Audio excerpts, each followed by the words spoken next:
Hello my dears and welcome back to my corner of the internet. I'm Shannon and tonight I thought we would sit down and film a spooky video. It's been a while. I love filming these videos. You guys love watching them. But ever since Christmas I really wanted to double down on this channel being book related content. And then earlier today I was thinking, you know what? I'm sure there are stories of famous authors passing away and haunting places after they go. You know there are. So I started researching and boy is there. I found so many different stories. So tonight we're going to focus on two different authors. They're both American authors. One is Nathaniel Hawthorne. But first we're going to start with an author that I truly love so much, and that is Edgar Allan Poe. If you've been around my channel for a while, you've heard me talk about him. You've even seen my my little Edgar Allan Poe, Raven included, perched on his shoulder. So yeah, let's just get on into it. I thought this would be a great way to merge my love of books and authors and my love of scary stories. So like I said, we're going to start with Edgar Allan Poe. He died when he was only 40 years old. He was very young, and he died in Baltimore. He was born in 1809 and then died, of course, in 1849. And in fact, both of these authors that we're going to be talking about today were born very closely to each other. Edgar 1809, and I think Nathaniel was 1804. Well, we'll double check that, but I'm pretty sure. Anyway, so like I said, Poe died when he was 40 in Baltimore. There are a lot of really weird sort of things surrounding his death. Just a lot of really weird facts that I was reading that could absolutely fill up its own video, which we'll do that if you're interested. Just a lot of really creepy things that seem to have almost even been, or seem as though they could have been pulled out of stories he'd written. Just so much, so many weird things. So, lived and died in Baltimore. One of the reasons that I really love Poe so much is because he's kind of credited as being the creator of the haunted house story. And there's one story in particular that really seems to be where it all originated from, and it's such a great story. And I'm thinking maybe once we're done reading Pride and Prejudice out loud here on my channel, if you're new, I have a series where I read stories out loud. Once we're done with that, I might tackle that short story. We shall see. So, he's been known to haunt several places in and around Baltimore. Like, we have a good few places to talk about here. So number one is the catacombs of the Westminster Presbyterian Church, which this church just seems in general to be very haunted. And of course catacombs are underneath. There's tunnels, and it's been reported by many people that they have seen him sort of wandering around the tunnels underneath the church. And the thing with Poe that I think is really great for hauntings is that his face is very distinctive. When you see a picture of Edgar Allan Poe, if you're familiar with him at all, you immediately recognize him. He just has that kind of face. So, what's really interesting as well is the church itself, and I don't know why this is, but the church itself was built upon an ancient burial ground. That never goes well. That never goes well. I would hope in this day and age that's not happening anymore, but in so many stories and movies, anytime anything is built on an ancient burial ground, it just does not go well. So this church is one of those places to be built on a burial ground. So Poe was actually buried there at this church, and yes, like I said, many people have claimed to see his spirit wandering through the tunnels underneath. People have also claimed to see him wandering the halls of the hospital where he died, which that seems to be very common often, where the place where a person dies seems to really hold its spirit after that person has passed on. So I don't find that surprising that he's haunting the hospital where he passed on. It's also said that the military fort, because he was in the army, I believe it was the army, and he served there, and he served in the army miserably. He didn't like it. He didn't want to be there.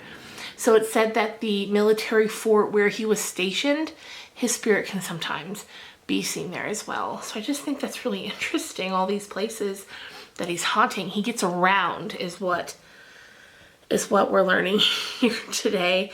And again, it's just that recognizable face. You'd know him anywhere. Another place where it's said that his spirit can be seen is the street where he lived right before he died, which makes sense. Again, it's sort of for spirits, especially for Poe here. We're hearing like he's haunting the places, you know, the places where he last was, the last place he lived, the place that he died, the place where he was buried. The military's kind of thrown in there, but again, if he was miserable there, it almost kind of makes sense that his spirit would visit there from time to time as well. And then one final place where people claim to see him, and this from everything that I've read is the most sort of dramatic of the hauntings, and it's actually a place that is a pub, a bar, and it's the longest operating bar in America.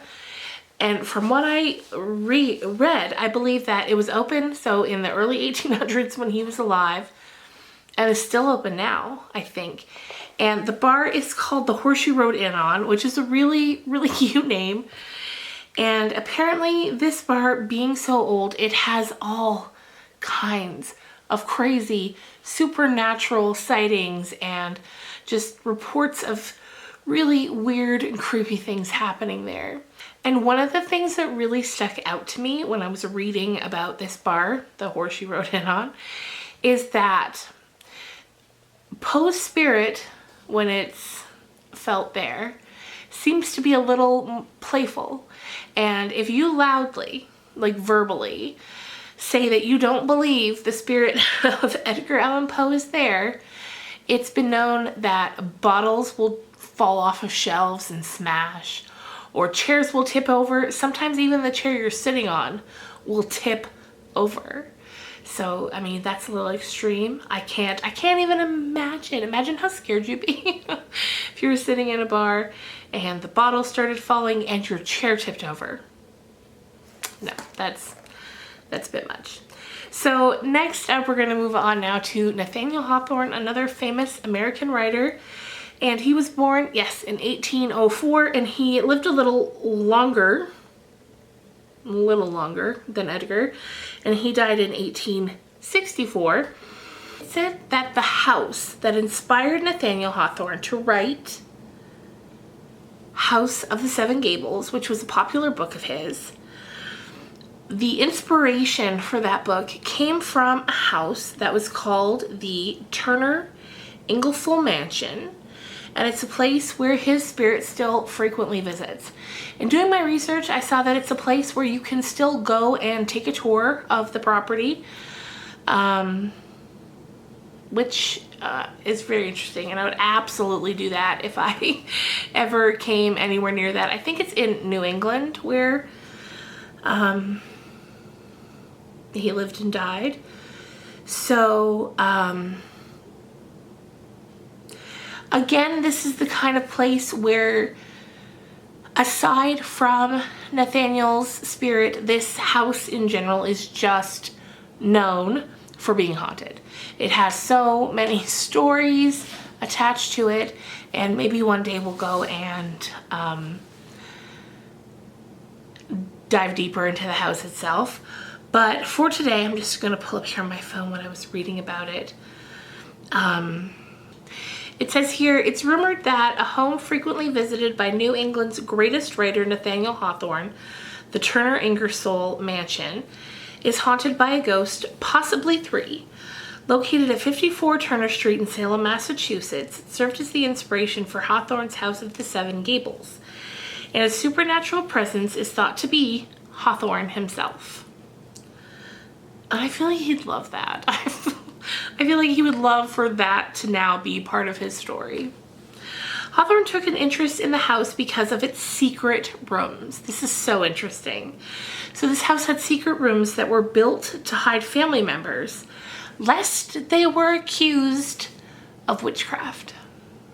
That's such an interesting history to a house. So this included a hidden staircase going up to the attic. The attic seems to be the hub of supernatural activity.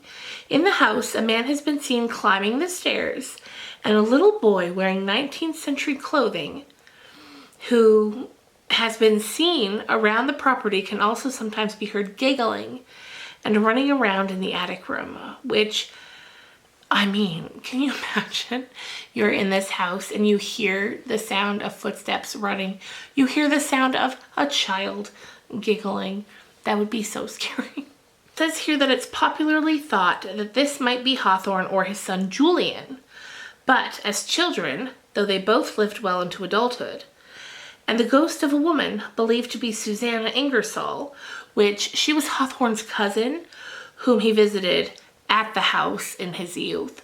So the house inspired him to write House of the Seven Gables, but he also had family who lived there, which was how he came to be there visiting the house. She can be heard whispering on the stairs and once perhaps was caught on photograph. So that's interesting. I haven't looked into that yet. I find especially in the year 2021, you can't trust anything you see on photograph. If someone's like, oh, look, here's a picture of a ghost I took. Like, you can't trust that at face value. Because, of course, nowadays with photo editing software and things like that, it's so easy to doctor photos and make them look like whatever you want them to look like. But I do find it interesting to look back at old photos that were taken many, many years ago, which I'm sure there were still ways to doctor photos back then, but I imagine it was harder. So we'll look into that as well. So if we ever do a full video on this mansion, we will include that photo when we do. Anyway, you guys, I just wanted to hop on here, get this video up because it's been so long since we've talked about this spooky sort of content. Edgar and I wanted to come and say hello. Anyway, I hope you guys are having a fantastic weekend. And I will see you guys again real soon with, I don't know with what. Maybe some more Pride and Prejudice chapters. Maybe something else. We will see. So I will see you guys real soon. Bye.